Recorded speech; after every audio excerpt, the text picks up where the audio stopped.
Hello world, heto ako, tubong taga-Apayaw, pinag-iwanan ng magulang. Dalawa lang kami magkapatid, lalaki ang panganay, ako ang bunso. Kung saan-saan kami tumira sa mga tao, pinagmalupitan ng mga tao, sinasaktan, pinapahiya, ginawang alipin ng mga tao, hanggang sa dumating yung point na nagdesisyon akong kumapit sa rehas. Na kahit wala pa sa tamang edad, nagdesisyon akong mag-asawa para makatakas sa miserable kong buhay.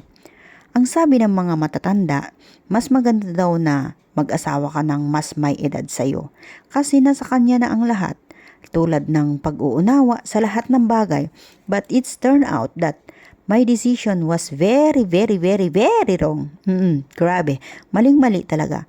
Siguro ako yung taong natamaan doon sa wala pang swerte, ika nga sa Tagalog. I never thought that how miserable my life when I was young.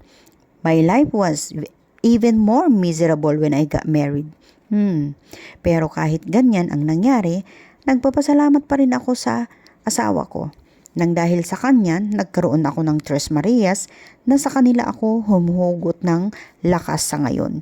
Sila ang dahilan kung bakit ako patuloy na lumalaban, nagtitiis at humihinga sa mundo. Iba na pala ang takbo ng buhay mo kapag may anak ka, no? Sila yung nagbibigay sa iyo ng energy para manatili kang tao.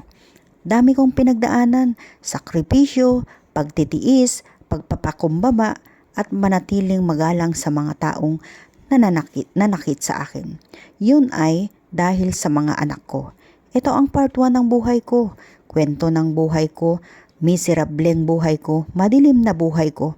Salamat sa inyong panonood. Hanggang sa muli, meron pang part 2, part 3, part 4, hanggang part 5.